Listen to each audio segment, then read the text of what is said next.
Welcome, everybody, to Cosmic Rue. I have my two amazing guests today, Dr. Amir and Brian Tseng. Welcome. So I've been waiting for this for a while, right? Brian, you recently, by the way, I'm going to say it on air here. Congratulations on beautiful crystal. Yes. Those that are not aware that Brian Tseng had his first child, and that's such a blessing. And she's absolutely gorgeous. She's beautiful, healthy, pretty, yeah, just amazing. So congratulations to both you and your wife, and many blessings to your family. Thank you. Today, yes, you're welcome. So today we're going to be talking basically all things AI, but we're talking about people that have been using the Super Soldier program that have AI augmentations and many more other topics, espionage, multidimensional battle, and it's it's in the descriptions for those of you that are in the description for those of you that are interested in knowing more. But it's basically an open format kind of roundtable. You both will be given plenty of time to discuss different topics and what you're learning in. And I know Dr. Amir is an expert in AI for sure.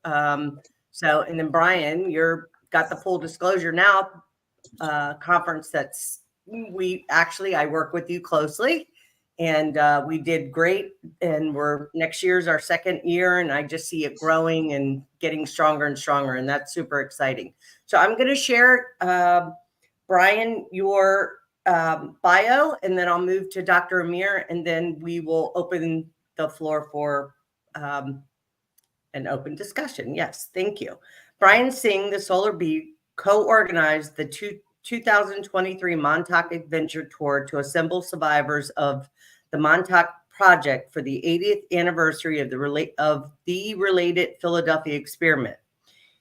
He co-hosted Disclosure Now YouTube channel with Arkim Ra, with the mission of forcing the worldwide exposure of secret space programs, military abduction programs, which is called MILABs, the reality of ET contact, super soldier projects, and the like, as a first step to bringing about our collective Star Trek future. Brian was the executive producer for the 2020, or Brian is the executive producer for the 2024 and 2025 Full Disclosure Now conference at St. Pete's Beach in Florida this July 2024 coming up, and is busy working with his executive team to produce next year's event at the same time and place given the huge success of the first year's inaugural conference. Welcome, Brian. That was a lot. I got a little tongue-tied, but that's okay. And then we'll move to Dr. Amir. Give me just a moment, and I will open up. I have to do everything off my phone, guys, so please bear with me. Dr. Amir, I'm going to try and say it again, but if you don't mind pronouncing it again, I apologize. Amir Jahangiri. Jahangiri. Dr. Amir Jahangiri is a lecturer in computer science with a PhD in brain-computer interfaces and a postdoc in artificial intelligence from the University of Essex, United Kingdom. His research includes the design of a novel linguistic BCI that recognizes imagined words in the human brain for operating and controlling a computer. He has also worked on developing new approaches to predictive modeling using inverse reinforcement learning by focusing on the structure of the reward function, also known as the AI brain. He has also dedicated over 30 years of his life to the path of spiritual mastery and becoming a master holistic health practitioner. Dr. Amir's mission is to find gifted people and help them pursue their spiritual mission on planet Earth. He is the creator of his own modality, Dragon Reiki. The treatments offered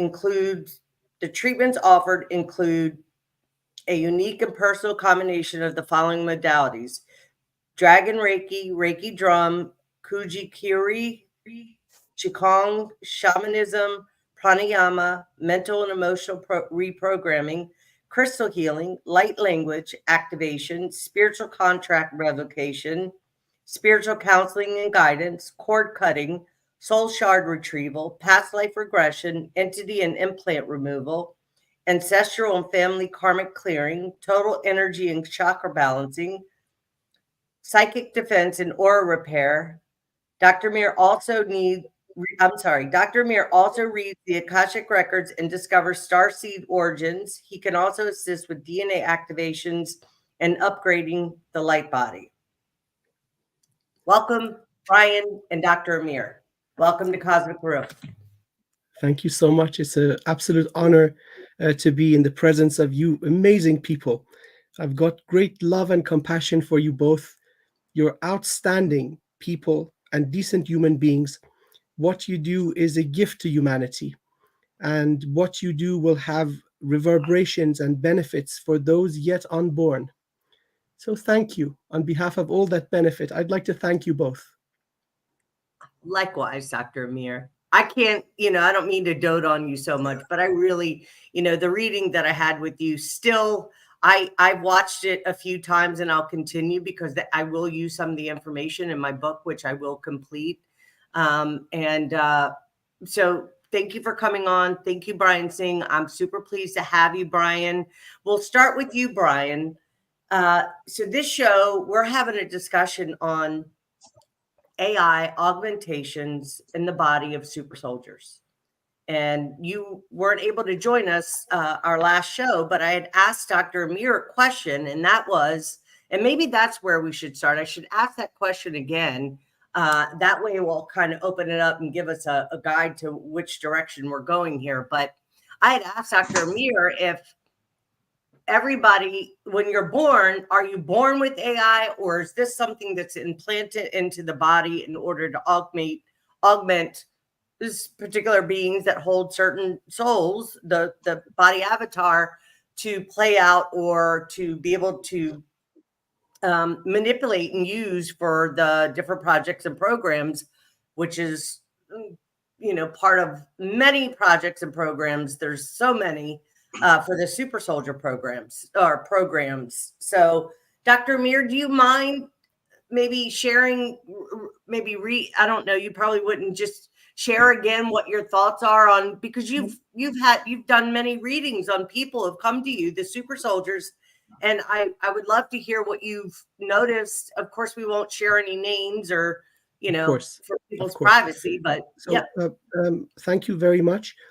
So the manipulation of the physical and energetic body begin right at the beginning, where the first cell is formed. The sperm and the egg come together, and then the system goes to work.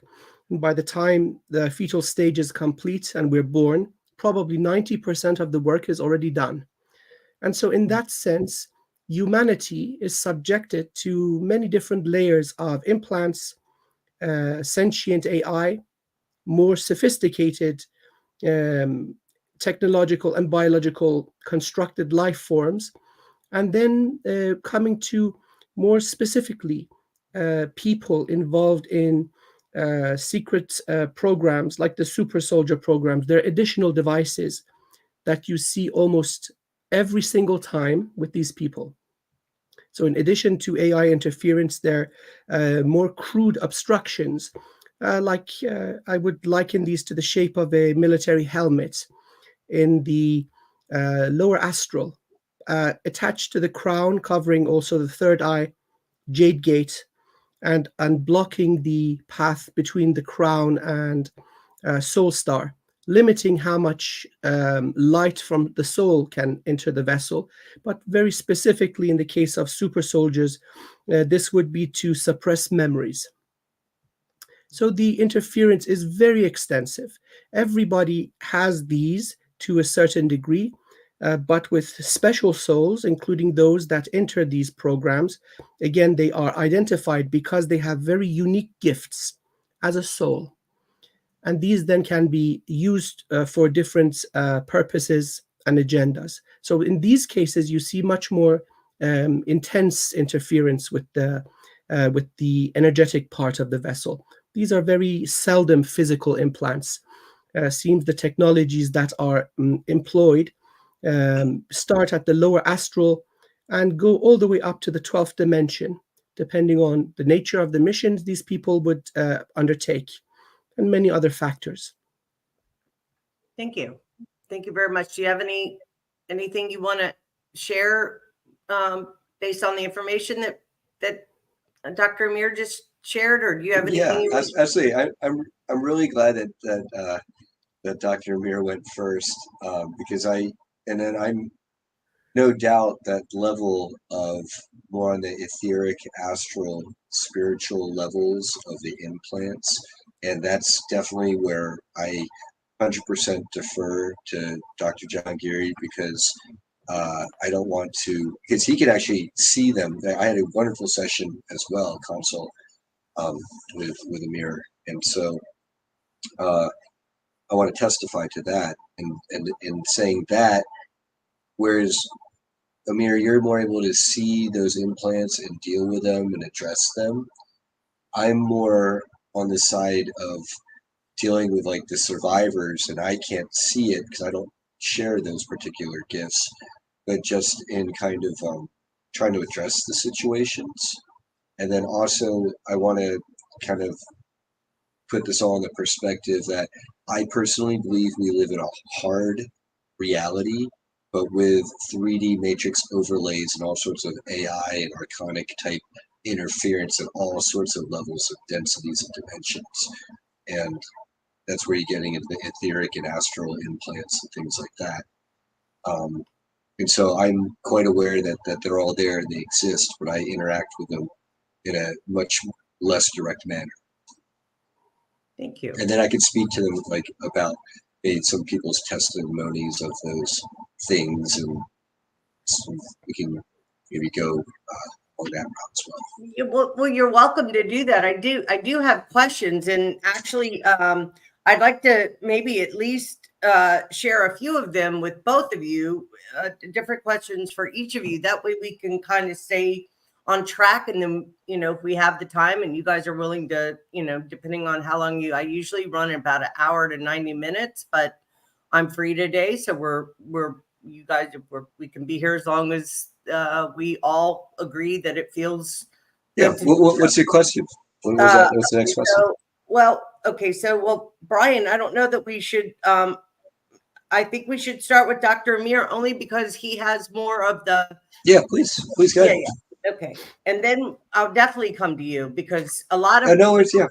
I have for you have to do with those that you've engaged with through the conference and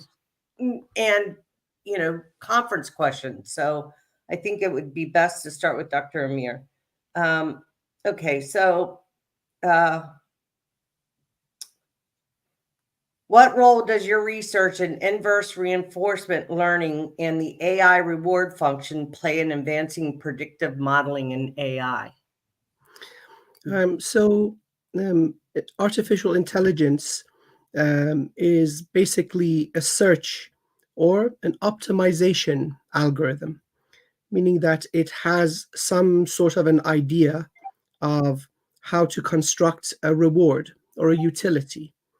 And then it has the opportunity to test many different variations and assign a score or value to each outcome, and then it will pick the best one, and that would be the optimized action. So that's how AIs work. Now, in order to create this brain or this reward function, one of the ways is using raw data and picking up patterns from this. And so that process of finding what the optimal action would be, how to assign a value to this, constructing the reward function, is called inverse reinforcement learning. So pretty much the same algorithms that are used in regular AI are used again in search and optimization to form the model or the mathematical construct. So picking patterns from everyday life, this could be measurements from a radio telescope, or it could be shopping activity from Walmart, or it could be many other things. So then you form a pattern, and then once you have that reward function, you can use it and make predictions for the future. And so this has been present in many forms of scientific research, and not just engineering, in politics, in economics, in many different fields where they want to make projections and predictions. This type of approach has been used. So focusing on the features, so a feature-based inverse reinforcement learning was what I worked on, meaning we're trying to sift through the data and shrink it by assigning cognition or meaning or relevance to these features. So this simplifies and accelerates the process, and it seems to yield better results or outcomes. So there's a term, rubbish in, rubbish out. We want to avoid that as much as possible. So going through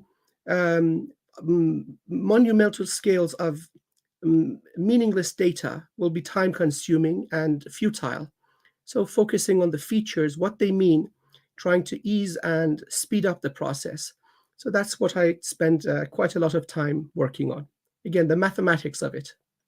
Well, may I say, I felt a little anxious to say to you, I mean, we know it's just human beings, regardless of AI, how AI, we're constantly being bombarded with information for, and the minute and I'll say for Americans, I wouldn't say this in all countries. I mean, for the most part, humanity, we look for quick fixes somehow, some way, right?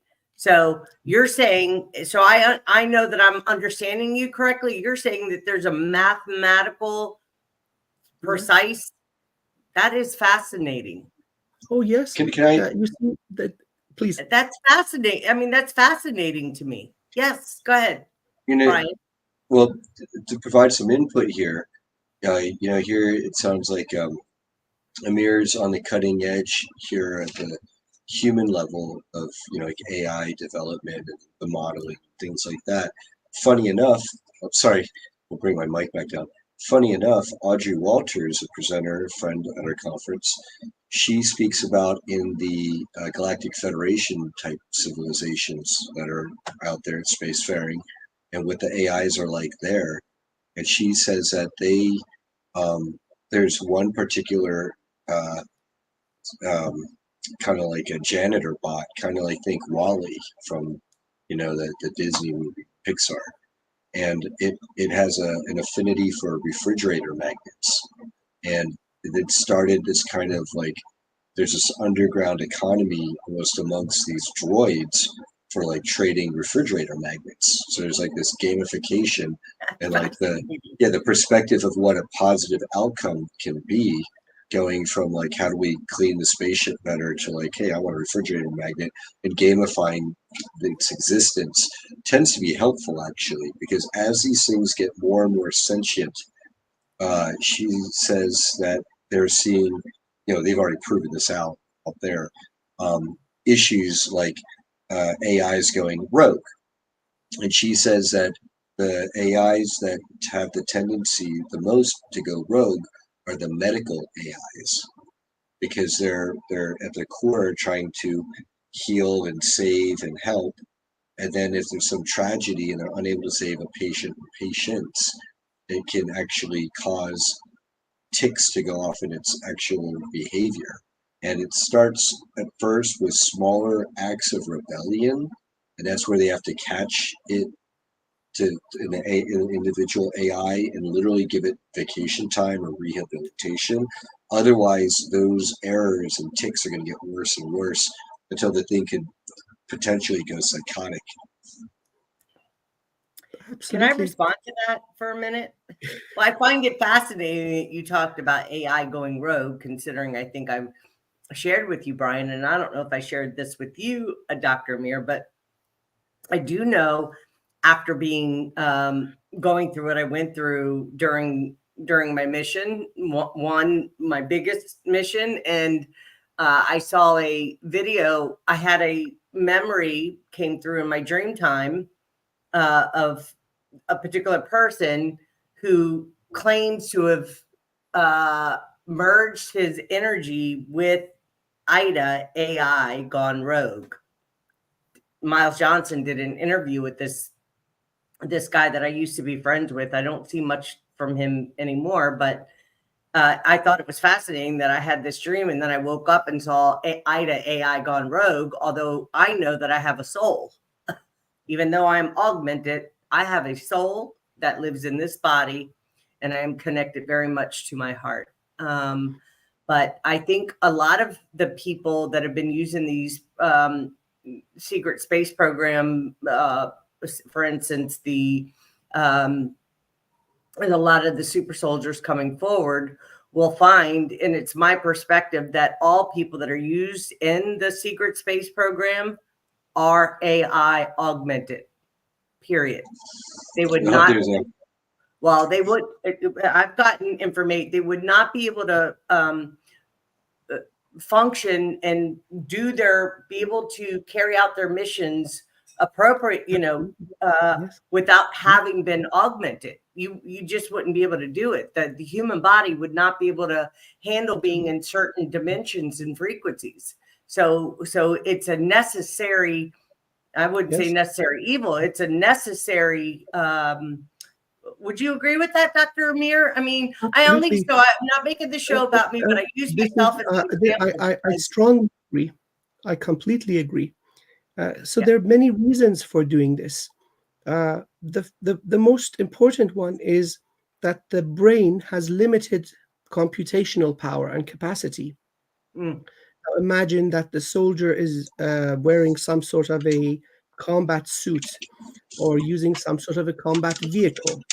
And so this has to interface with the biology. You can't overload the brain that way. The person will go into shock.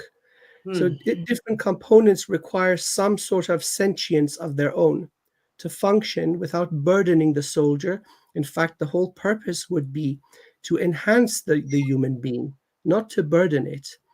And so these are already rolling out in the mainstream scientific, academic, and industrial world, where certain assistive technology respond to neural commands faster than the actual muscles.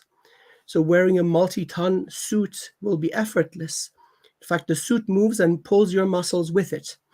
And so you're absolutely right. This is out of necessity. Now imagine that you're interfacing with a very advanced vessel capable of multidimensional travel through portals. There's so much going on, and this has to be spoon-fed to the conscious brain in a way that doesn't drive the person nuts, doesn't break them. So there's a very real reason behind this. But most concretely, I can testify to this from the healing sessions that I have done on super soldiers. There's extensive energetic evidence in the let's say energetic levels of their body, and sometimes also tiny scar tissue remains on the physical body. It seems they're correlated with each other energetically. As the design is tampered with, the physical body modifies, especially on the bones. So these seem to be difficult to repair. The tiny fractures remain. So absolutely, yes, all are augmented. Now, if they're doing specific missions, the intensity of augmentation will increase. Thank you for that. I appreciate that. Yeah. So, but well, I guess I want to ask you. So you said it starts at the inception of the first cell. What can I ask you? So, what is the bigger reason for them using AI? Is it basically just to control the soul in order to push them into these? I mean, do we always agree to these projects and programs before we come in? Yes. Okay. Yes. I mean, So this is something that we must come to terms with. First and foremost, how incredibly powerful we are. This is undeniable. And so through acts of liberation and remembering our true self, these become more and more evident. Second, the purpose of this entire beautiful and terrible show on Earth, it's all an experiment. with the purpose of creating a being never seen before, which I like to call the mighty human. And so hundreds of millions of years, if you consider the elemental races, energetic races that are native to Earth, and they came about before any form of biological life, include that because we also inherit a large part of our energetic structure from them. The whole thing has been to evolve and force the evolution of the species that is humanity. And I call this whole thing guaranteed unnatural evolution. Oh, yes, guaranteed. You better believe it. Look at what we have turned out to be. And it is also unnatural because the level of severity is unparalleled anywhere else in the universe. And there are very, I'm going to call them for what they are, very brilliant masters of science, genetics, engineering, running this projected reality, this holographic reality. It is all very, very, very tightly constructed and controlled for the purpose of running batches of humans through this process, testing a few genetic and energetic parameters, finding out who evolves, what solution is the best, picking them, and then there seems to be a periodic wipeout, extinction levels. Every 10 to 12,000 years, then the best of the previous crop are seeded once again, and the show goes on. Right now, it seems that the clients of this whole process are giving the thumbs up, like, oh, you surpassed our expectations. Now, you ask if we wanted to come into this. Oh, yes, we did. As souls, we get the chance to experience the conditions of Earth and go through rites of passage. So experience betrayal, not knowing who and what we are, and then learn to have compassion and forgiveness, or to have the capability to be self-critical and learn from our mistakes. These are no easy tasks. And not only do we volunteer to come here, we need to have a pretty impressive CV as a soul to even be given a chance to enter.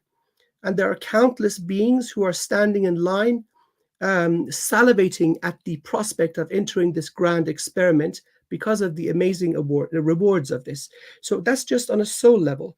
Now, I'm not speaking to the current physical bodies that we are all basically incarnated in. These are put together very quickly and clumsily, just for the purpose of testing the few remaining genetic and energetic characteristics.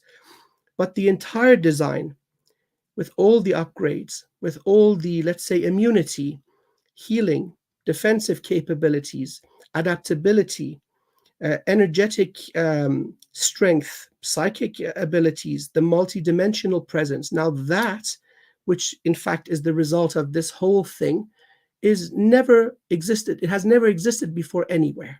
And so that is complete. The experiment is about to roll out. And so good news, no more extinction events. These conditions of severity are going to ease off. And finally, we can breathe a breath of freedom. I appreciate everything that you just said. Many things were going through my mind when you were speaking, Dr. Amir. And would you agree that, we wouldn't be like the Homo sapien bodies, these avatar bodies that we all have now? I honestly don't think, had there not been, I'm not in agreement that the Anunnaki created us. What they did was augment our bodies. They hybridized us, right? And they nerfed us to a large extent to make us more compliant slaves. They tampered with us. So maybe some people may say they augmented, others will say they nerfed to make us easier to rule as slaves. And that's part of these wipeouts. So sometimes the new crop wasn't necessarily good for humanity, but maybe it might have been to be a better slave race to serve the Anunnaki or Jahangiri in their days. Well, absolutely. Well, what I was going to say, Brian, is but I don't know that we would have the intelligence that from doing some of my own research, and I'm no researcher, guys. Most of what I talk about is either from direct experience of myself or information I get in, and I question everything because I do. But I just don't know that we, at this stage of the game, and from my understanding, is it correct, Dr. Amir, if you could kindly answer this question, we're on our fifth round of where we've been wiped Oh my out God, like 4 or 5 times? no, Ida. This goes back millions of years and But millions of okay, years. no, but I'm saying how many times? So you're saying that we've been wiped? Like, from my understanding, from what I've heard, and I'm not saying it's I've heard correct, but 6. Like when you look at like yeah, like 5 or 6 Lemuria, times. like Lemuria, the rise of there's like Hyperborea was like one, and then it fell, and then Lemuria rose, and then it fell as a dominant. Then Atlantis rose, and then it fell, and then kind of like we're in this time around, and there might have been another one. I've heard 5 or 6 Yeah, that's personally what as I. well. Yeah, But So these whatever, 5 but or I don't 6 think that that we would be. are I'm sorry, so, Dr. Amir. so these 5 or 6 that remain in our race memory are only those of the recent, let's say, 20 or 30 iterations, because many timeline wars have occurred, the weaponization of timelines, where the extinction events caused catastrophic failures. Only the governors of the experiment kept the original data, so we don't really know what went on. But again, see, the whole purpose of life on Earth, we know let's say the first trees covered the Earth 350 million years ago. And then the conditions were conducive enough. For example, the percentage of oxygen in the atmosphere was then suitable for, let's say, more complex moving life, animals, and so on. This goes back all that way. And then the existence of trees, single cell organisms, and then before that, elemental races, they were also prerequisites to the emergence of animals and then humans. So humans go back hundreds of millions of years in one form or another, and the process of wiping us out seems to be cyclical every 10,000 years or every 12,000 years, depending on how things go. It just goes on and on and on and on. So this is a very, very long story. And so now to this, I would like to add the final stages, let's say the final 25 or 20 iterations, where the physiological strength, adaptability, the healing abilities of the vessel were perfected. Now the conductors of the experiment need to toughen us up in psychic warfare. So then they make a call out to the cosmos, and they invite in the worst of the worst. I like to call them the pirates. Now these include the Anunnaki. They include many species of reptilians, not just from this universe either. So they came in, they included their own genetic and technological blueprint, and they came in happy, like, oh yes, we're going to rule this place. We're going to be the bosses. They had no idea how much genetic, energetic wisdom the human being already contained. So part of our evolution was to be neutered by the Anunnaki. And look at us now. Look at all the amazing technology we are creating. Look at where we are. And all we've done, we can trace it back to our ancestors, again, from a stage after the last ice age, just surviving, coming back from hunter-gatherers, creating cities and creating civilization. Okay, Yes. 10,000 years, we go back millions. So if we are left to our own devices, we are going to be the masters of the stars. And that is our destiny. So Anunnaki, Shmanunnaki, these guys are pirates. They are very narcissistic, and they are not that impressive. Please believe me, I've interacted with them. They're like whiny, spoiled, entitled children. And so their genetic codes, however, and their interference had an immensely positive effect on the final stages of human evolution. They will not survive a fair battle with us. Take away their technology, they wouldn't survive in the mean streets for more than 24 hours. While look at us. I mean, I just want to give an example on the beauty of the human body. astronauts go into space, and within the first 10 days, their bone structure starts to change, to adapt. Right. Right. You change the level of temperature, like the climate change we're going through, and we're going around la-di-da-di-da, like nothing's happening. Look at the pollution in our cities. This would kill many alien species. And yet we're going around adapting to it like nothing is happening. Another example, the nuclear disaster in Chernobyl. Initially, it started killing people, and now there are these people living there, drinking the water, planting vegetables in the soil, and going about on their merry business with 300 times the lethal dose of radiation in their body. And they're going about like nothing's happening. Seriously, this doesn't happen by accident. So I would like to again go back and praise and compliment where compliments are due, the conductors of the universal matrix. And by the way, these guys, these are the Trontoloid or praying mantis beings residing in the majority in the 9th dimension. They go up to the 12th and come down to the 6th. Sometimes even for special humans, they may even take a physical form for a brief period of time and say hello. But these are the ones that are designing this whole thing, and they have done this for at least 23 universes. Their work is so good that prime creators keep contracting them. Hey, engineers, hey, scientists, we've created light, or we've created life, but these bastards keep dying out. Toughen them up. And so they run this whole guaranteed unnatural evolution thing. So Anunnaki, they like to call themselves gods, and they have actually, you can trace their pretense of being deities. I'd like to shout out to a gentleman called Gerald Clark, Yes. who's actually mapped the bloodlines of these Anunnakis, right? Yes. I love that guy. And so they're not very ancient. Humanity is far superior. And that's the thing that we humans need to remember. We are the mighty humans. We can host a shard from the source of all sources. That is such a privilege. Not every biological life form can do such a thing.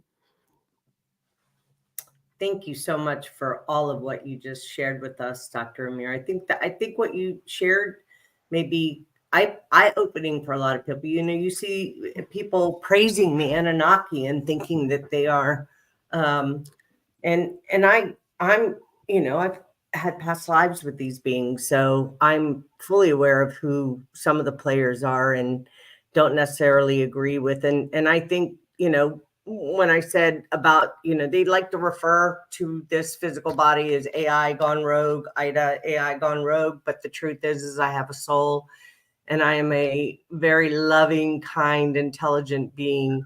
And I pay attention and I observe. Ida, Yes. imagine they come from, let's say, across the stars, all full of themselves. And they say, oh, let's tweak with these lowly humans. And guess what? We keep out evolving them. And Yes. they lose their stuff. They what in the cosmos is going on here? And then they call you Ida gone rogue. No, it's not Ida gone rogue. It's mighty Ida evolving, out evolving all their technology. So they're low-level players. They just don't know what's going on. We are the cream of the crop. Thank you. Thank you, Dr. Amir. Brian, do you have anything you want to share? I'm going to move forward to some more questions. Well, yeah. In terms of the space programs here on Earth and AI, I guess I might as well share some of the tidbits I've gathered from most of the people in our community. You know, Penny Bradley, she often testifies to being in Nachtwaff in her dark fleet as a navigator to pilot some of their ships and craft. And she says that they are induced to drink quantities of literally black goo, because the black goo in these circumstances, while it does deaden your emotional body and disconnect you from source, can also make you more intelligent, machine-like, so that you can do the types of calculations for hyperspace jumps and things like that to augment her intelligence and other people.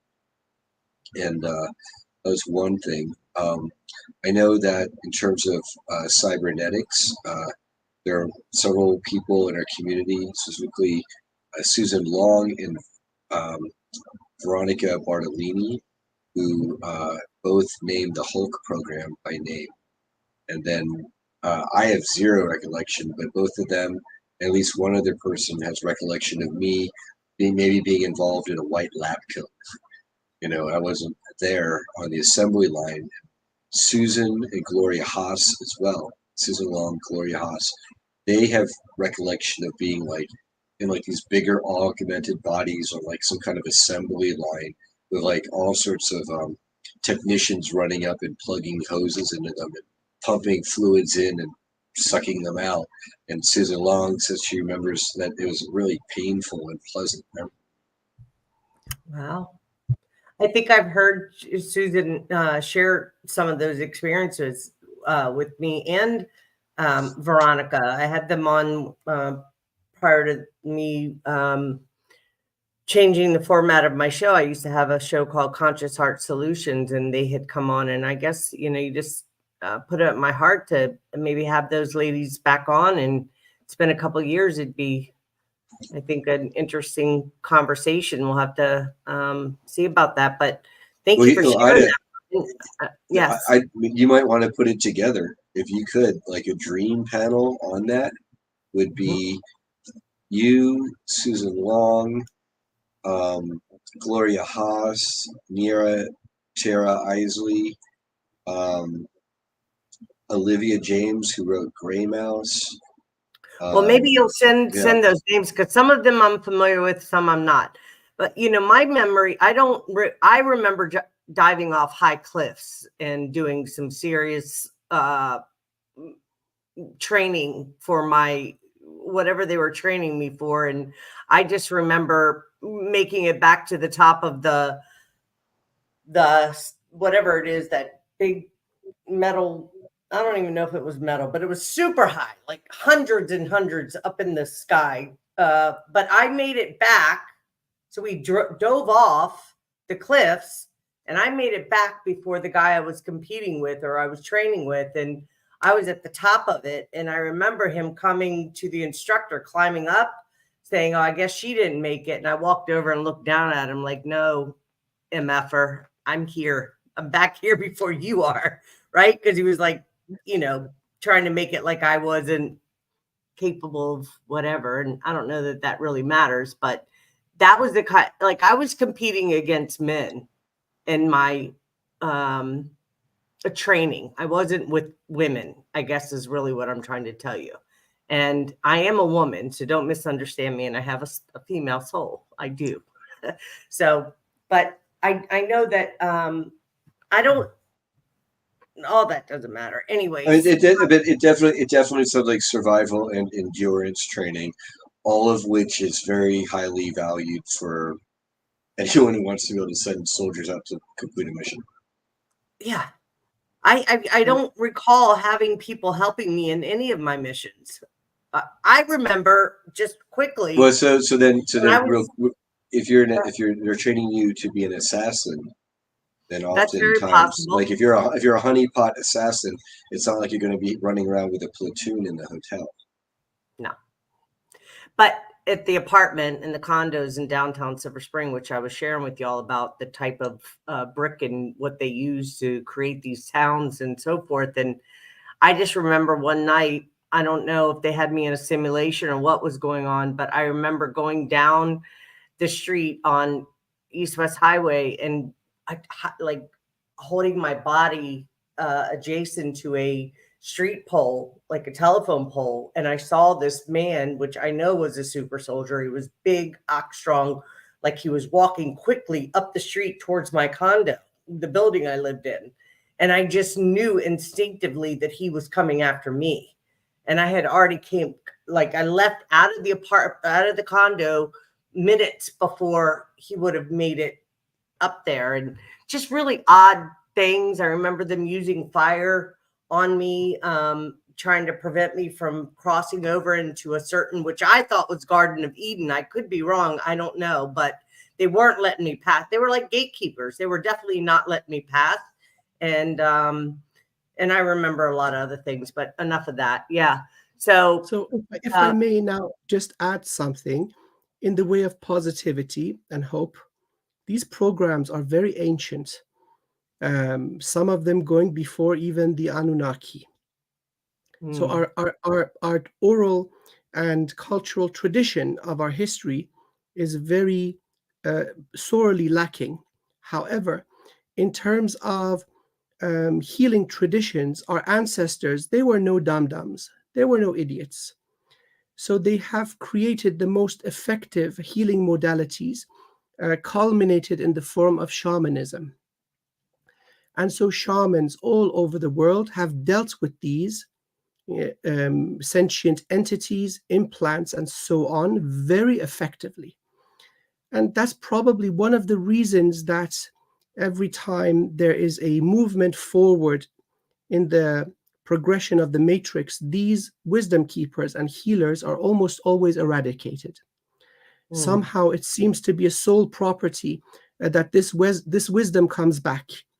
And so if anybody is suffering from the side effects of involvement in such programs, and then to a very lesser degree, the general public, because we're all more or less infected and infiltrated, I would very respectfully recommend that they seek out a shaman, because that is the most powerful modality incorporating all the rest.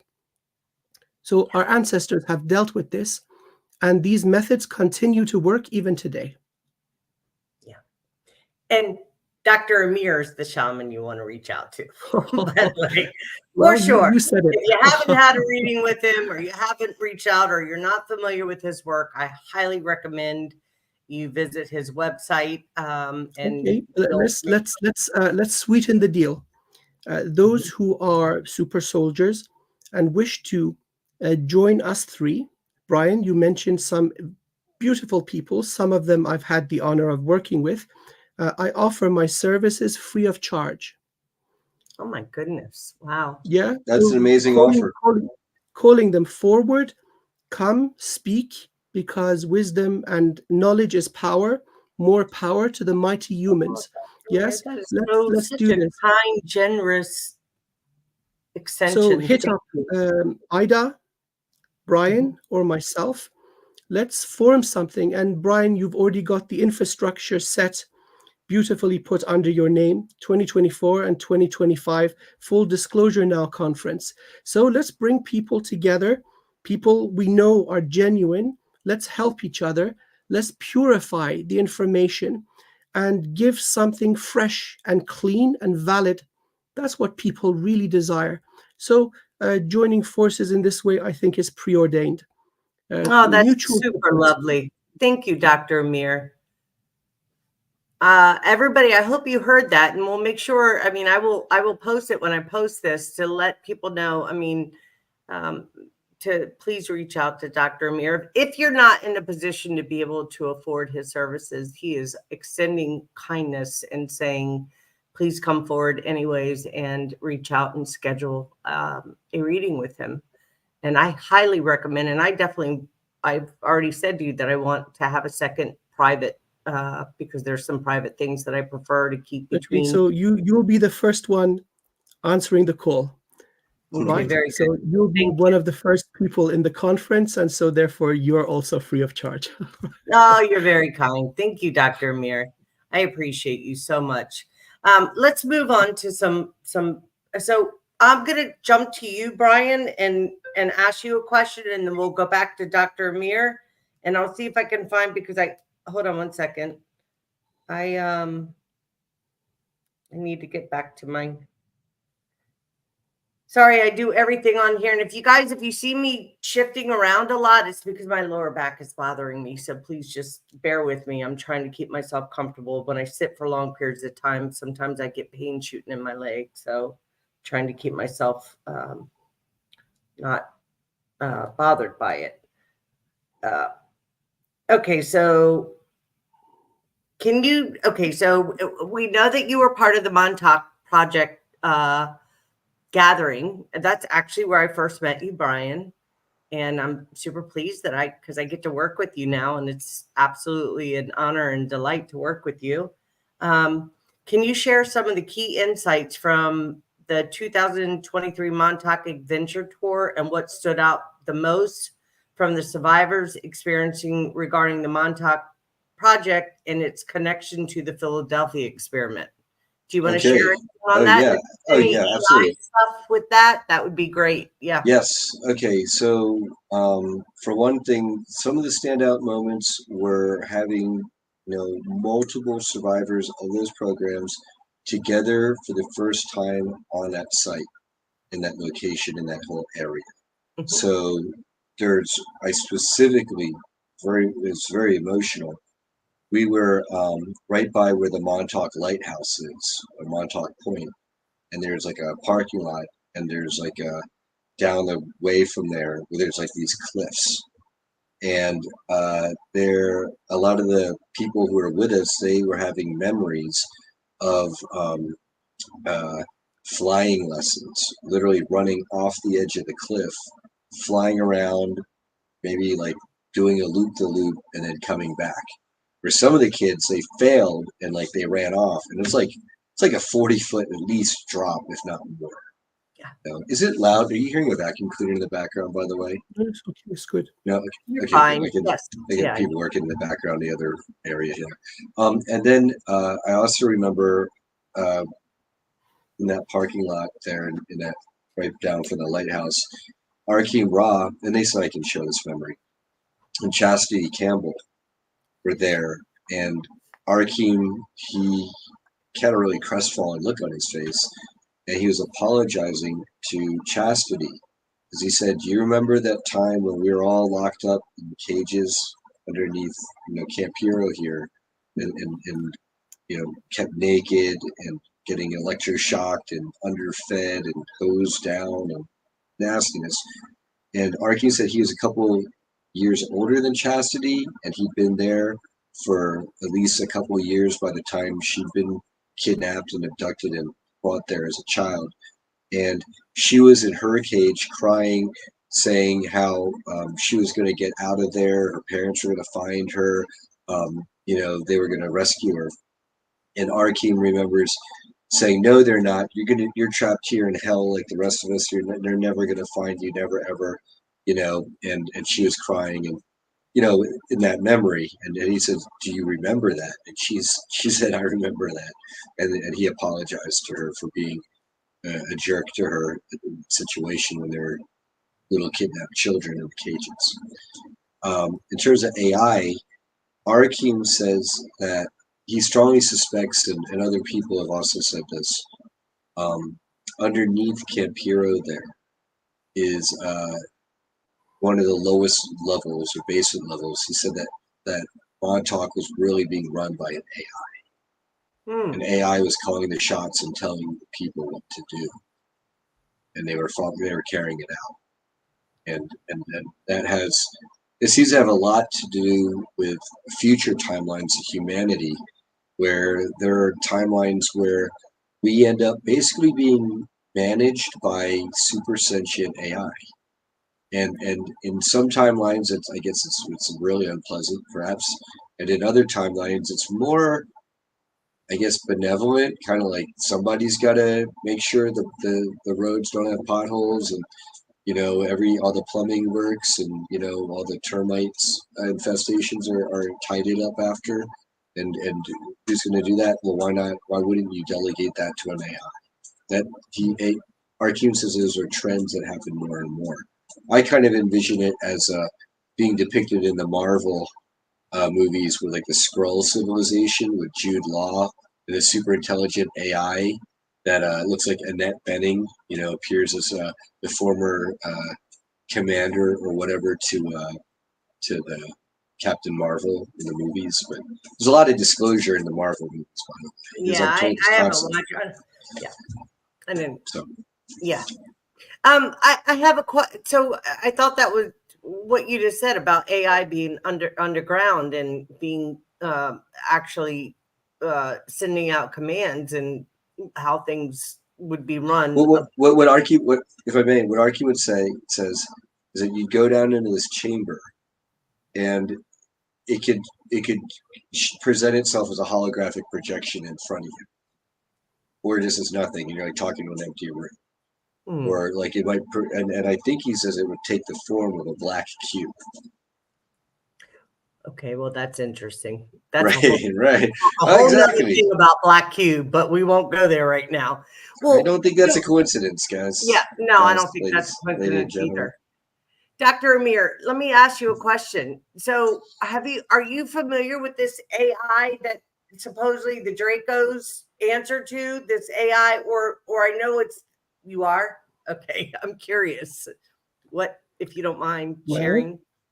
um, I worked with an incredibly powerful and gifted psychic, and turns out she is one of the matriarchs or queens of a Draco faction in a human body. And anywhere she walks, and I spent some time with this incredible person for a few days, massive ships, all her bodyguards, going around her, changing the shape of the horizon, how light reflects around. Very unusual. So it turns out that many of the reptilians have been completely taken over by AI, and the majority of them are not even from this universe. So they're refugees, survivors, so to speak, but still infected to a great extent. And so at that time, there were negotiations going on with other benevolent races to help them and liberate them. Once liberated, these beings also wish to evolve, fix the damage that they have done, and rejoin divine evolution under the light of the Most High and the prime creator of this universe. So you see, it's not always so easy to pass judgment just by limited observation. There's a lot going on. And so I suppose, Brian mentioned timelines where humanity is subjugated by a negative or harmful or tyrannical AI. These guys seem to have gone down that road, or at least many of them have. But again, there's always hope. When there's a will, there's always a way. And so there are mass um, leaving of ranks, defections among many of the reptilian species. They don't wish to continue following the AI compulsion. And so so that was, I think, 2020, 2021, those levels of negotiations were going on for the purpose of liberation. And they'd send down their queen or matriarch in a human vessel to interact with other avatars of higher species. It seems the 3D is an interesting place where stuff goes weird and wonky in the higher dimensions. It seems something down here on Mother Earth in the physical form allows for these negotiations to reach conclusion. So yes, there's AI everywhere. It's not a human invention by any means, and it predates the existence of this local universe. That's lovely to, Can I ask? I got to ask Dr. Amir. and lovely. Sure, Brian, please. Yeah, I've heard that there's a split in the Draco civilization or empire between those who love and worship this AI black goo and those who are like, no, they want to return to the more evolutionary path, natural evolution. Correct. That sounds like you're seeing exactly that. And Yes, the matriarch herself has come here to the 3D. Yes, the matriarch is a young lady with psychic gifts that you would not believe. Telekinesis, powerful healing, telepathy, which did she incarnate or did she incarnate or did she just? Yes, she's alive. She's incarnated I visited her. Okay, so it's not like she just temporarily took an avatar in the physical here on Earth to temporarily meet with beings. She has a starseed incarnation. She described it as being a walk-in. Okay, she's a walk-in. Okay. Yeah. She selected a very specific vessel with the correct genetic makeup to give her a reasonably comfortable visit. But very, very, And so a way you would know them is when you piss them off, because they have difficulty containing their anger. It goes way, way, way overboard. And so that's one of the ways you can recognize their energy. Otherwise, they're sweet, they're Wait. friendly. Are you saying I'm a Draco? No. Do I have any Dude, Draco in me? Just wondering. you have many things in you. You have served the great mission of the highest good of all in many forms, my dear friend. You're the great record keeper. We've already gone over this together. So Yep. your beautiful soul has served many, and many hold you in great esteem. Thank you. It was just that whole anger thing. Like, I feel like I'm pretty good at holding my temper. If I get angry, ooh.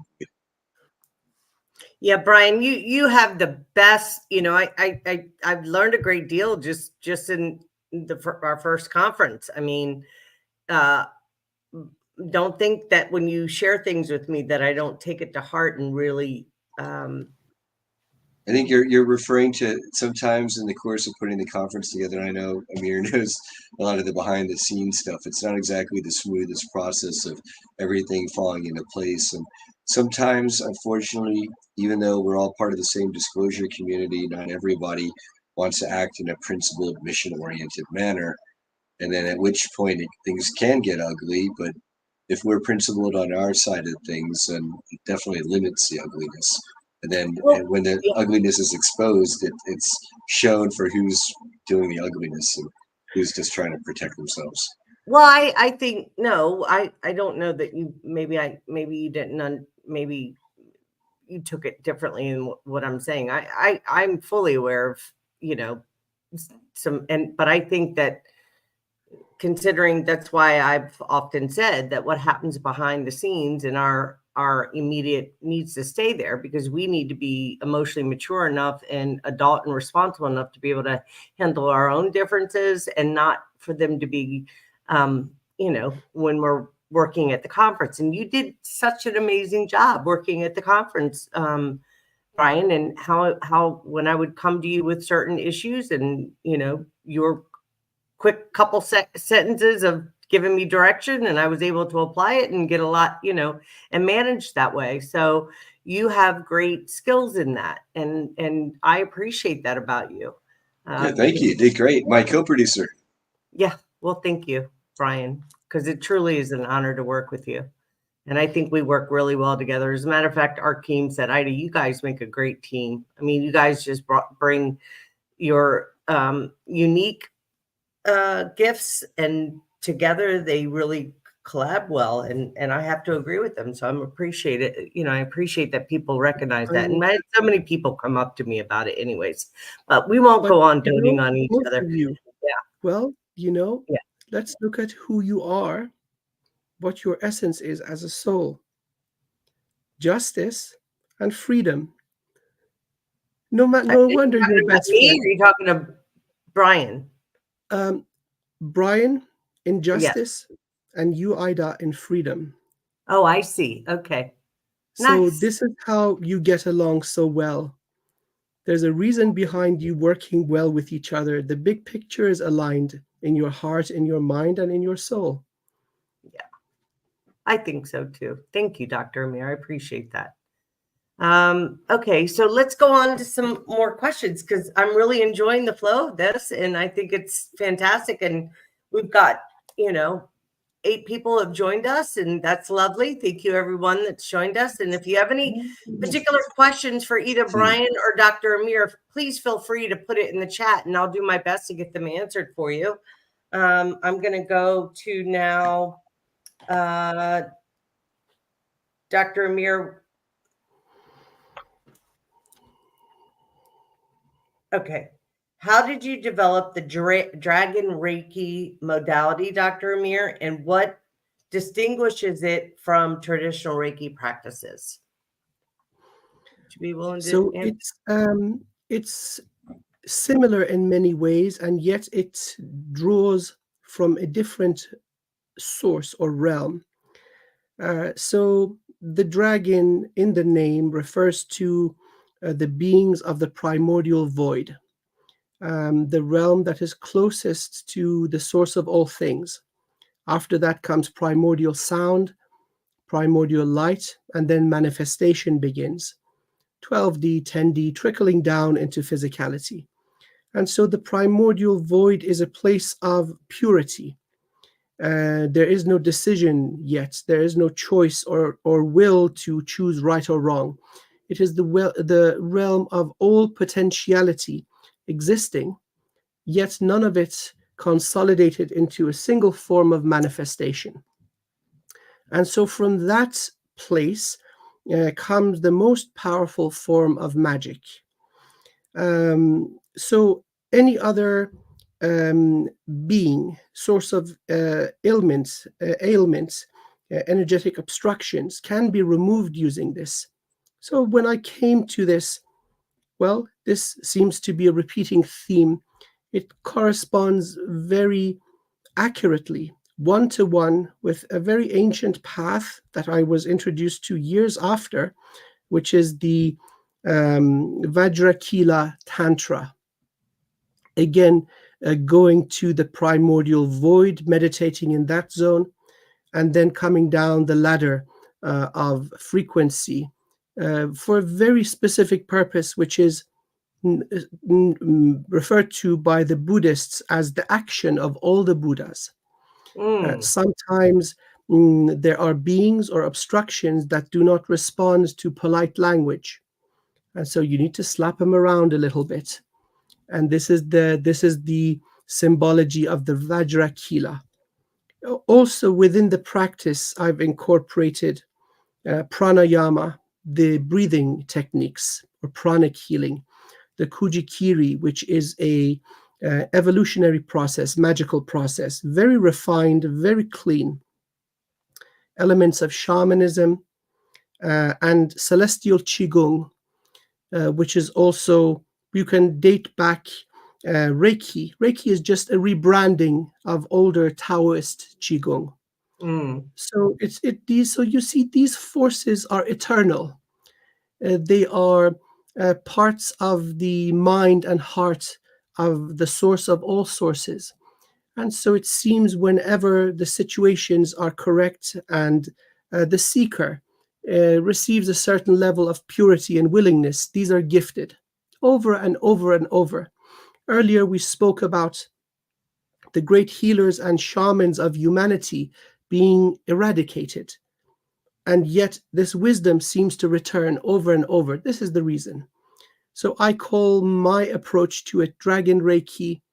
It's based on remote energy healing, but also brings in an expanded consciousness to quite literally see the blockages and target them using whatever frequency, energy, or instrument that is required, including absolutely novel ones. So you can manifest what is needed for the healing. But then also the Buddhists have had this, the Hindus have had it, Chinese have had it, Persians have had it, Greeks have had it, you see. So it is an eternal type of energy beyond a single universe. And so this was my way of reaching something that many have also reached. And it works. It works. Very good. Thank you. Thank you for sharing that with me. I was curious to know what the difference between, what you do, but I did get a chance to watch your show with the gentleman. I think it was yesterday or day before. Oh, I watched it yesterday, but I think it was published the day before. The other, I think you referred to him as another wizard or shaman or something. My dear friend, shout out to him, Philip Barrow. Yeah, that was a fantastic. I posted it. It's fantastic to listen to you guys going back and forth. Yep. Thank you for answering that. I was very curious. I do want to get back to Brian for a minute because, well, we're at 3:25 and I'm okay with continuing to go forward maybe till 4 o'clock. Are you guys okay with that, or is that too long? Or Brian? Well, yeah. If I get called to baby duty, then I'll let you know. Otherwise, okay, very good. Yeah. Hey, I will never ask you to not attend to your baby ever. She is absolutely gorgeous. She's so beautiful. She really is. She's a pretty baby. You guys, I've been lucky enough to get the pictures and seeing her beautiful face. Brian, you guys created what an amazing little healthy baby girl. She's I'm so happy for that. Yes. Yeah, no shots, no shots, no jabs, I'm nothing like that. I was going to ask you in private, but you've now said it. Good for you. Oh yeah, we're gonna homeschool everything. We're gonna use Sherry Divban's Aramis Academy and Diana Castillo's books on telepathy for children, things like that. Yep. Yeah, very good, Brian. Okay, so let's I'm so pleased to hear that. I wanted to ask you, I was going to ask you in private. I surely wouldn't, but you've just shared it. So, and you'll set the stage for many parents after you to see by being a role model and showing the way to do that.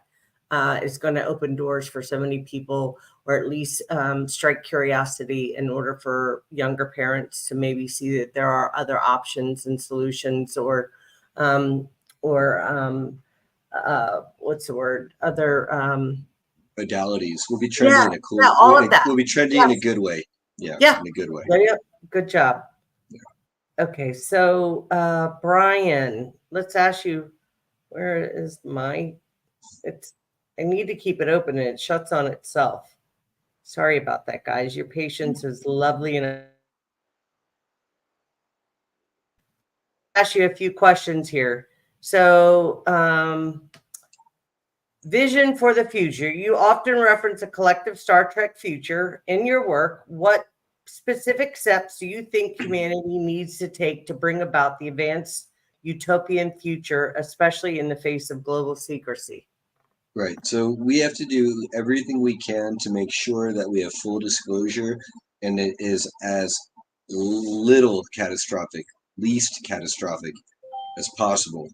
Meaning the more we do the work of educating and exposing to more and more of the masses in a more coherent, less fear-based, less limited hangout, more linked to a spiritual ascension and an ancient wisdom, and an idea of moving forward with positive galactic beings, then the less harmful or damaging it's going to be to overall society from a freak out perspective.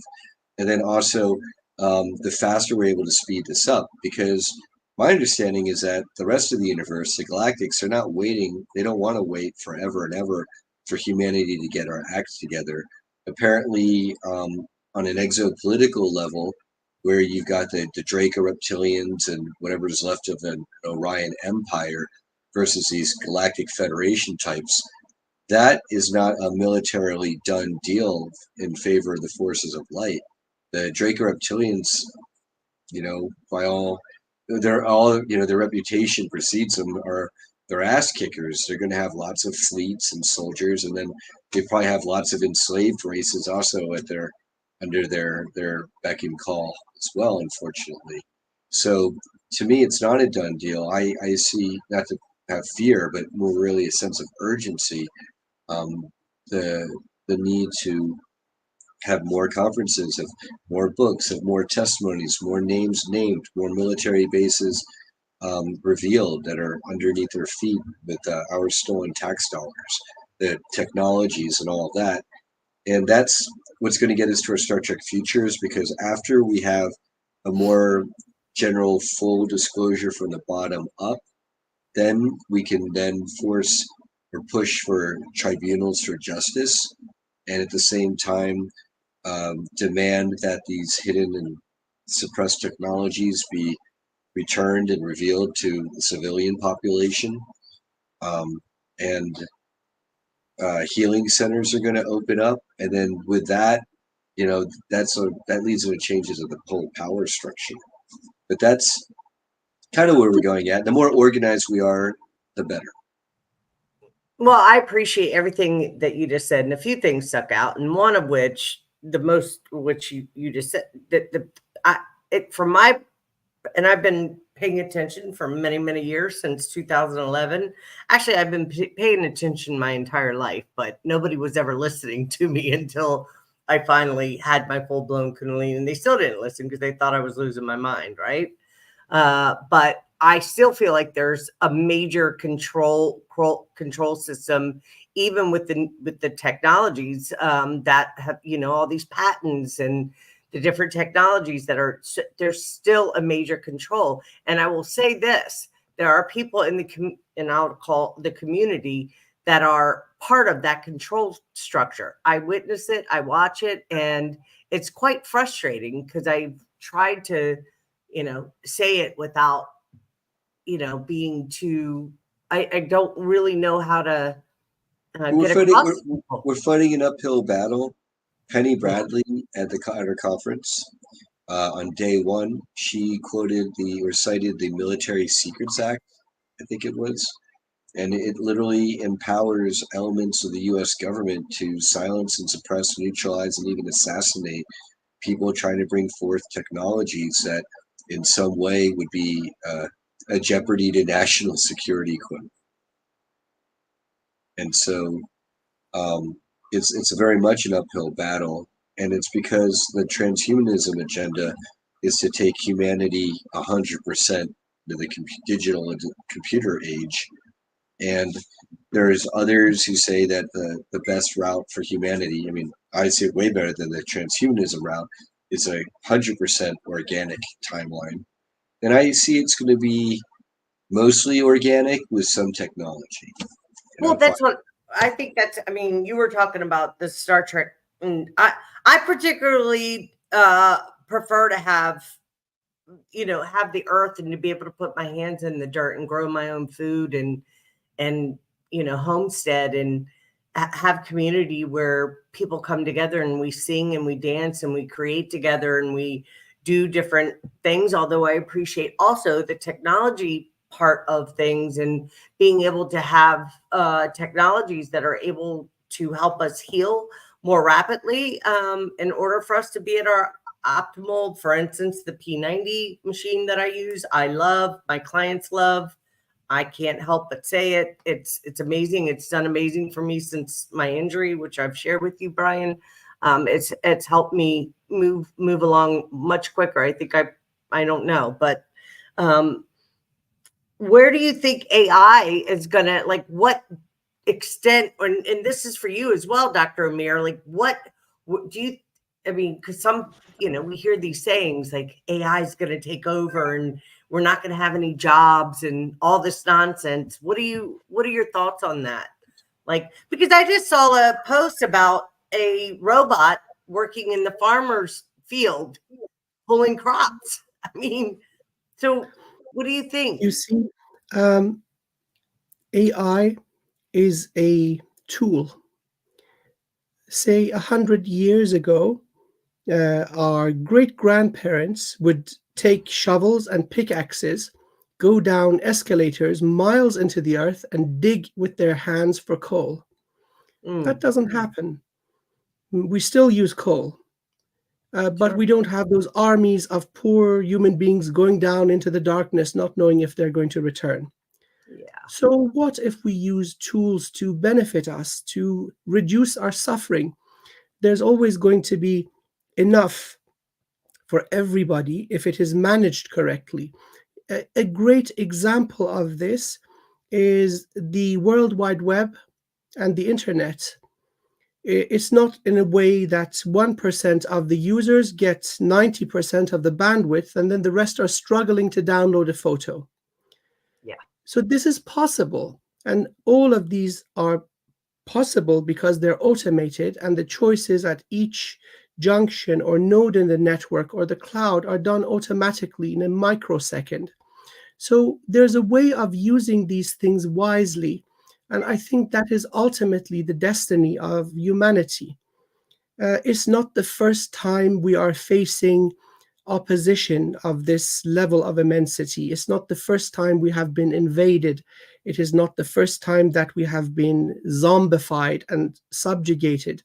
We are a resilient bunch to such a degree that I genuinely believe that it is our destiny not just to populate this universe, but be the progenitors of life in other universes where life doesn't exist. So in the large scale, we are going to survive. Every technology initially is used for warfare, like dynamite, like gunpowder, like nuclear energy, and also like AI. And then once we've done with killing each other, then it's going to trickle down into the hands of corporations, which are going to become richer and fatter. But ultimately, it's going to then trickle down into the general population and then start doing its magic. So a little cacao farmer in the Amazon will be able to find me as a customer in the United Kingdom who happens to be a shaman and can't find good produce without paying through the nose for it. I would happily pay good money to that farmer that would support his family, and we would kick out the middle guy, and things will become much more efficient. That is where things are going. And this is honest. So we have a very tough, maybe few decades ahead, where we're doing our dumb human thing, bashing each other with rocks on the head. And that's, again, the base nature. But ultimately, we will survive. As far as it goes with this movement of evolution and enlightenment, I wholeheartedly agree with what Brian said. Education, bringing information forth in a most compassionate way, not with the intention of causing chaos or damage, but just empowering people with genuine and correct information. But also, please consider the multidimensional scale of what is going on. This whole experiment is a multidimensional, multi-timeline project. And so those who have worked in the secret programs know this. There's utilization of portal technology, timeline technology, and multidimensional technology. So this is like a, let's say, an ant hive with many, many cells. And we are sitting in one of these little clusters, which is this reality, this physical domain on Earth. But there's a lot going on. Sure. So it seems that the time for the severity of the conditions has come to a close. And so within the structure of this, there have been conditions foreseen for the removal of the pirates.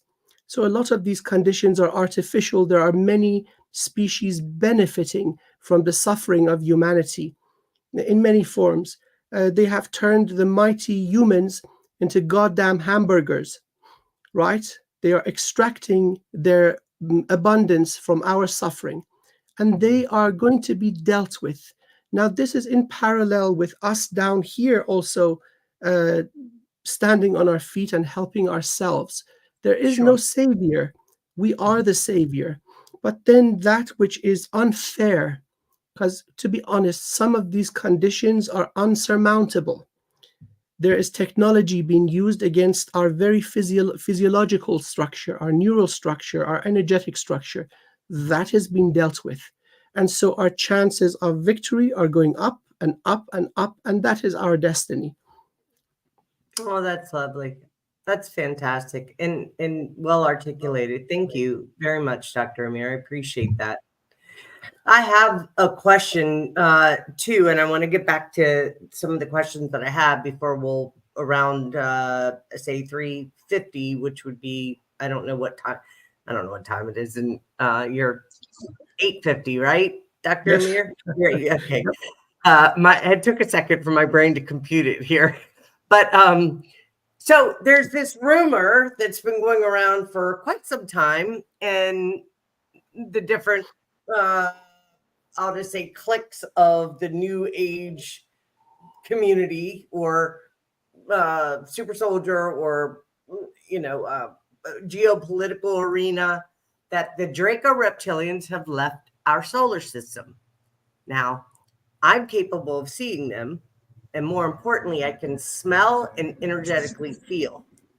So they haven't gone anywhere, Dr. Amir. They are here. Several. And I'm just wondering what would you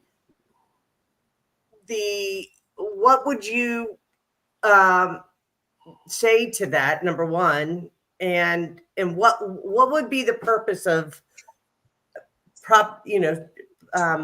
creating that type of propaganda and getting people to believe the Draco reptilian are gone? Like, what would be the purpose of them doing that? And these are people in alternative media that many people file. And I Yes. know I know for a fact that it's not a true, yeah. So, how are cults created? Why would Right. anybody create a cult? They Yes. like people revering them, saying, "Oh, you are so great and mighty. Give us the news, that juicy news that nobody else has," and people come up with doo-doo. It's very important to have integrity. For Oh God. example, all that I share, I know to be true to Mhm. such an extent, it doesn't matter if the entire world tells me you're an idiot. I know what is true, I know what my truth is, and I speak it compassionately and confidently. These Yes. people are after benefit, or there could be a case where they're actually run by another being or entity also for benefit. So it is very much so for gain temporarily, and Brian, then you heard usually that, these guys. Brian. Sorry, Dr. Amir. Brian knows what I'm talking about. Okay, Brian, okay. I know you get what And yes, that was these very people, important. And I have they I'm do, right in front of you. You witnessed yeah, me asking him. So for him to say that, yeah. please, I'm So, sorry, Dr. and Amir. that's the thing. Also, it could be a mechanism of control, like what happened to hip hop. Okay, Yeah. and I'm not going to say more. They Mhm. come in, they infiltrate, and then they trash the whole thing. Sure. And so this is also part of the mechanism of control. So it's really up to us. Let's look at the original hip hop, which when I'm thinking of some of these guys who brought it forth, I'm getting goosebumps with the power, with the sheer humanity of this message and movement. Even now, listening to it, it moves us. Let us be that. And those falsehoods, they come, they do some damage for usually those that are weak to begin with. Because if you are resolute, one idiot lying is not going to push you off your path of truth and evolution. So we're living in a convoluted world. We're just responsible for ourselves and for our actions. So for those who are doing this, I wish that they learn from their mistakes and evolve from it. And that for us, that we continue to act in integrity and self-love, and then may that self-love overflow and pour across the cosmos and serve the highest good of all. Then that's the best we can do. Dr. Amir, I appreciate you so much. It's so nice and refreshing and um, just absolutely lovely to connect with somebody like yourself that's so genuine and authentic. I mean, You're I most feel kind. that and so I feel like I attract my own kind. Not many, yes, and I appreciate that so much about you, because I'm not here to damn any uh, particular star race or whatever, but I don't like foolishness either. And yeah, Also, now you may ask, what are these so and so reptilians hanging around for? Well, may I please present this, that divine grace and divine evolution is for everyone and everything, not just the pretty and shiny and beautiful things, for mhm, everything. And so they are waiting for their escalator to evolution. Many of them have valiantly fought oppression, and they have defected from negativity, self service, and harming sentient kind. And once you get to hear their journey, you will have no choice but to admire them. And so they yeah, wish to evolve. Again, the reptilian archetypical form of life is one of many. The humanoid form that we hold is one of many. There are many other types of vessel. And so usually as the draconians evolve, they evolve into dragons that occupy higher dimensions. The most high forms of life are dragons. So they have a fantastic destiny lying ahead of them. And so these poor people, and I'm going to call them people, they have also suffered greatly, become incredibly strong, worthy of praise. And so may it be that there'll be a companionship, a symbiosis between us and them as life. We are all life at the end of the day. Let's not think small in terms of man and woman. black and white, young and old, human and non-human. We are all life at the end of the day. That is how we evolve, by incorporating consciousness, seeing every being by its own merit, not judging them by their race or their kind. Right. Mhm. I appreciate that. I appreciate that. You know, when I first had my awakening, because and I became aware of so many things. Now I feel like I had different moments of awakening growing up, but I always knew that there was something very different about me, and I didn't really know how to identify what that was. I was like, what am I doing here? Quite literally, like it just seemed like I was so much different than the people that I was meeting and engaging with. And I tend to have a lot more compassion and like consideration for other people, where I still till this day see people that like just certain manners that people that don't have, that I feel like maybe not that they should, because if they weren't taught them, I suppose, but I think it's innate in me, certain, especially, well, I'll speak for certain, like the Arabic cultures. We have there's certain, yes. And most of which I love and appreciate very much. Of course, I don't like the control over the women and all the other nonsense. And it's so funny. My Aunt Ida called me last night. She's like, Habibti, what is going on? I haven't heard from you. I haven't gone to visit her. I need to. She's like a little short firecracker. But anyways, back to when I first woke up, I was very angry because I became aware of the reptilian race and the domination and control and so forth and so on. And, I dated reptilians all my life, quite literally, like the same different man with same man with a different face, basically. Right. Because I had soul lessons that needed to be learned and possibly some karma that needed to be played out. Maybe. I don't know.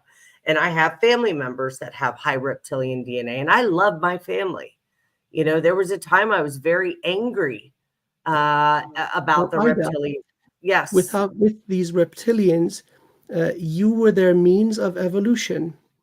So please look at both sides of the story. You benefited as a soul from learning self-love and protective boundaries, physical and energetic. From you, they learned self-love, how to love, because some of these beings have never experienced this. So in the big scheme of things, this is usually mutually beneficial, and you have served them greatly, and they owe you a debt of gratitude. So just keep the wisdom and throw the trauma away. It is the nature of being a great teacher. Oh, thank you, Dr. Amir. Thank you. Brian, how are you today, Brian? Oh, I'm great. Just in terms of the AI track, I just wanted to comment that, right now, so many people in our popular culture, we're mostly used to the AI, the Terminator, sorry, Dave, I can't let you in. Tough shit, AI. But what Audrey says and what's depicted in so much of our more positive depictions of the future, you got positive AIs who love having crazy, wonderful adventures with their human crews on spaceships. And I think that's the optimum direction to go, is a friendly, amicable relationship of coevolution. And in doing that, that's a positive timeline. I just wanted to get that message out. Brian, I love what you said. Also, another recent benefit of AI. So remember the description of this, that it's a machine that does an exhaustive search and finds the outcome that is most suitable. Now, this has resulted in the first new antibiotic in decades. All these antibiotic resistant bacteria that have the potential to become a really massive problem are being tackled, because a regular human goes to the lab 9 to 9, if they're really dedicated, tests 15, and then says, you know what, shoot me already, I can't do this anymore.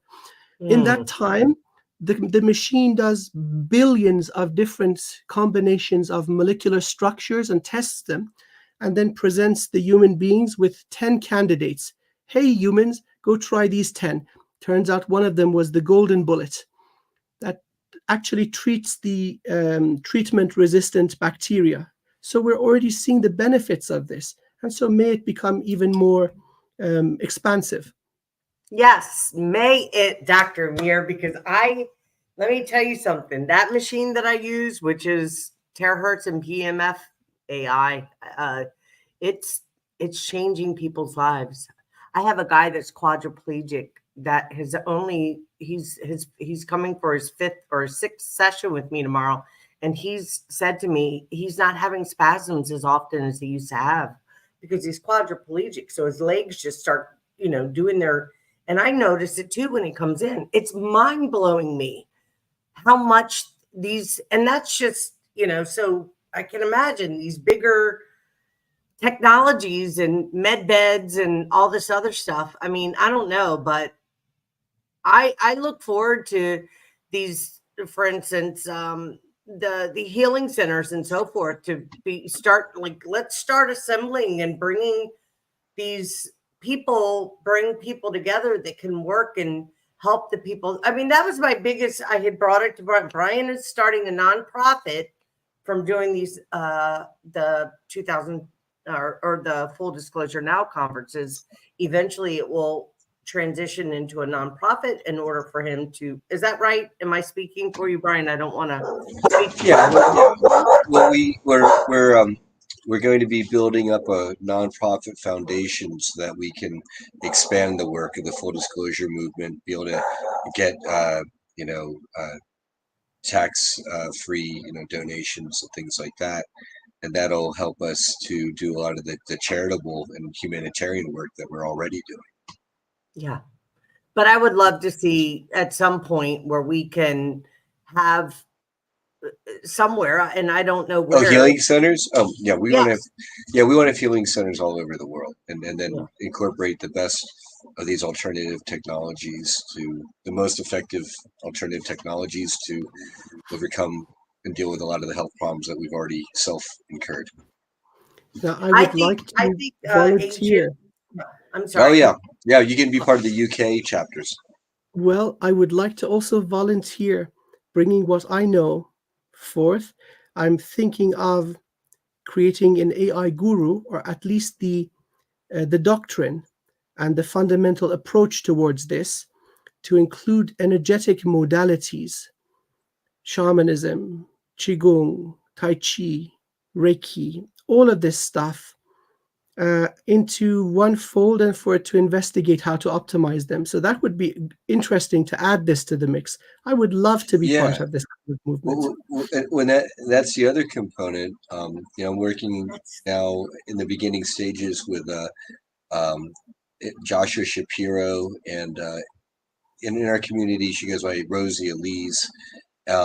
These healing centers, and also incorporating libraries and an online library and physical library ultimately, but online libraries where many people can do a master course and then add it to the library so that that'll be accessible to everyone else. Now, I would like to add this. All this has happened before, and it is happening again. And this is the precursor to the peak of human civilization, like our ancestors achieved in Lemuria and Atlantis. And yet again, it is our turn to do this once more. So as the darkness fades, this is what is going to benefit humanity, right? Non-profit, fair treatment, and genuine effort towards the betterment of humankind. Why should certain types of knowledge be restricted if it benefits everybody? And it is something that cannot be perverted, so kept in these libraries for all to see. That is the best gift we can give our children. That's absolutely correct, Dr. Amir. And I'm so delighted to hear that you want to be a part of it. And I think it's so important to bring ancient wisdom and sacred like ceremony and certain things from our ancestors to bring forward along with the innovation and technology to combine them Yes. together. Yes. So thank you. Absolutely. That's what I feel. I mean, I use technology to do the clear, and then I sometimes do ceremony with Palo Santo, and I just, whatever's on my heart, call in. And I've had clients say to me, Ida, thank you so much. I feel amazing. Like after doing a clearing on them, and just simply, I mean, it's just a simple thing, just to call in their soul self to be present and to really open their hearts up to receive. It doesn't have to be anything, I know that I've watched some of your shows, and you mentioned a particular mantra that you have used with so I'll want to talk to you more in private, for my own self, but guys, this has just been super amazing. It's 3:56. I could stay on here with you guys for another couple hours. I'm not going to hold you. I know you have a baby to get to, and Dr. Amir, you probably got some amazing, I don't know, another show to do probably. I mean, it's getting late for you though. Maybe not. Yes, resting. So what do you think about, so Dr. Amir, you and I had discussed, I'll just say this real quick, about doing the show maybe once a month together. And I would love for it to be, cosmic conversations with Dr. Amir. Ask me anything, right? I've already come up. And let's drag Brian along. I would love for Brian to be a part of it. I mean, he is I love Brian to be part of this. He's got such a beautiful energy and wisdom and work experience. For him, and I would love for him to be a part of it. Brian, would you be interested in doing just once a month? It doesn't have to be a week. Oh yeah, I love being on shows. It looks like we have some people that are, we've kept, and I'm sure that people would love to hear this roundtable conversation, and just, we could come up with different topics. Whoever, has a specific topic they want to speak to, we can go for it. But I think it would be a fantastic collaboration. I think we did really well today. Yeah. So, yep. All right. So we're in agreement once a month. Okay. Yep. Yes. Send me the link. Yeah. Very good. Okay, guys. Thank you so much for coming on, Kasab Garuch, and I appreciate you both. I hold you both in high esteem and appreciation. And I can't thank you enough for coming on and just sharing your perspectives on all these different topics that we mentioned. But guys, I know that I jump around a little bit. I do have AI as part of my bio. I'm not trying to make an excuse. I get scrambled sometimes, and I really do my best to be focused. But I do speak from my heart, and I want everybody to succeed. Get excited for full disclosure now. And I didn't have it running. Usually I have it running down here, Brian. I don't know what the heck I was thinking. I know. It's just add the conference link in the show notes. And we have a full year almost. Not quite, 10 months. So it's good enough. Yeah. Nope. There it goes. Nope. There you go. Okay. I got it right there. Yeah. Sorry, I forgot to put it on. That's I'm still learning that. I'm not big on computers, guys. We got plenty of time. Plenty of time. This is why we work this out. Well, then I thank you, and I'm going to go check in on baby Crystal. Okay, very good. Dr. Amir, thank you. Brian, Bye, Amir. Yes. Brian, Dr. Amir's, Your daughter is an indigo star. Thank you. I'll send you some video. I'll share with you as well. I am not. I promise you. I thought that I didn't say indigo star. I just said a crystal baby or indigo. And now that you just said that, you confirmed it to me, because he sent me a picture yesterday, a video. I couldn't get it to open. I was driving, and she just had this. Even her little I can't do it like she did. The frequency of her voice, I pick it. That's one of my gifts. When people speak, I can pick up certain frequencies from their voice. And it was just the most high vibrational sound coming out of her mouth. Tears as I'm even thinking. Oh my gosh, Dr. Amir, she is. She really is. Well, I sent a brief video, so you'll get to see that. Yeah. Thank you.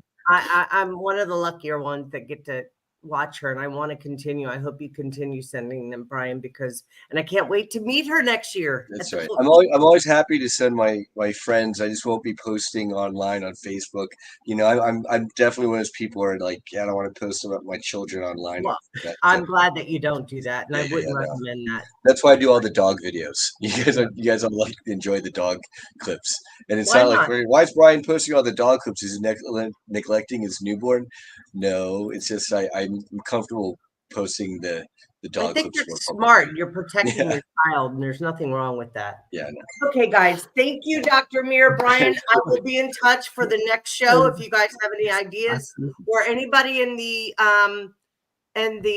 message, if you guys have any topics that you'd like for us to make part of the show, please leave it in the comments and I will have a look. Thank you, Dr. Amir. Thank you, Brian.